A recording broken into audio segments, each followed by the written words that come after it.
Abusion is nowadays common term which is often faced by many people. But what is verbal abuse? Do you know? Verbal abuse is a form of battery that involves the use of words rather than blow and punches. In a verbal abusive situation, words are used to attack, control, and conflict harm on another person. Verbally abused behavior goes far beyond mean behavior.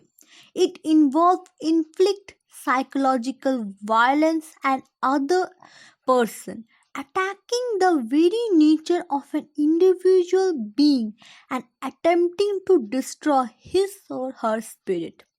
Verbal abuse can affect people of all ages and in all type of relationship.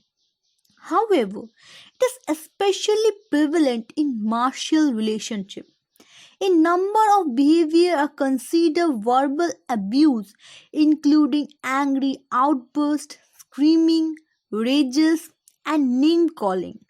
Verbal abuse often include blaming, brainwashing, and intimidation. Hidden aggression is a part of verbal abuse as well.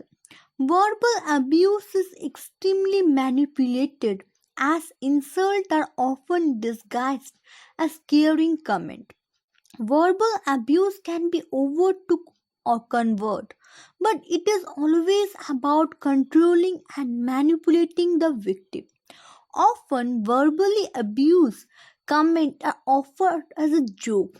When the target of joke is hurt or insulted, the verbal abuser laughs it off and say that the victim is overly sensitive.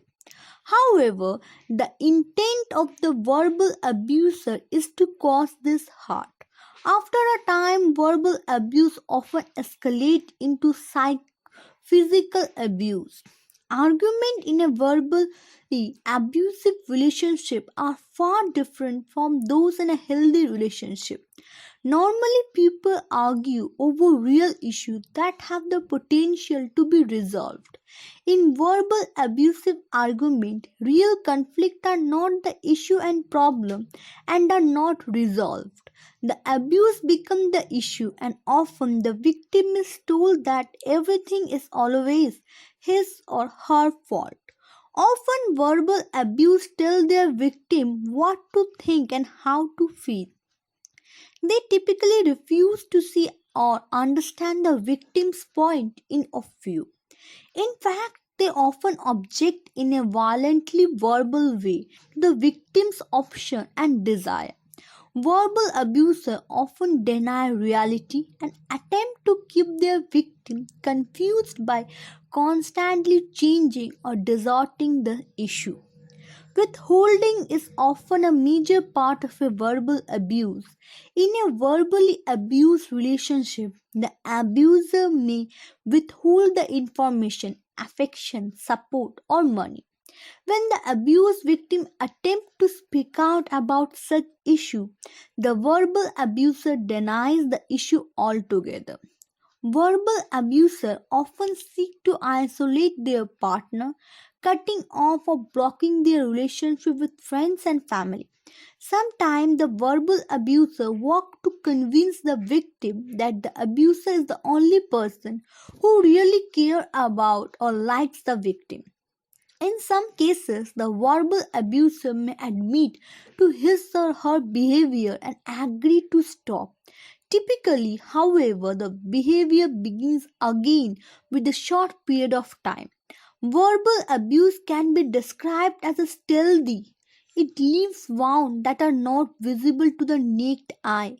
As it harms the mind and spirit, it can be more difficult to recognize than physical abuse. Also, its victims become so torn by it that they are often unable to notice the abuse themselves. Low self esteem and confusion are ever present in the mind of verbally abused. The abuser is often able to convince the victim that he or she is the problem. In fact, verbal abusers are often accused to abuse of playing the victim. Eventually, the verbal abuse victim becomes so worn down by the abuse that he or she becomes unable to put up a defense against it. Often the victim begin to try the change or placate the abuser, thinking that such change will improve the relationship. Sadly, verbal abusers typically do not change in their own. For real change to occur, professional psychiatric help is usually required. So if you are being abused verbally or you know anyone who are being abused verbally, it is my suggestion to them that stop this abuse and go to psychiatric for a proper treatment. That's all for today. Have a great day ahead.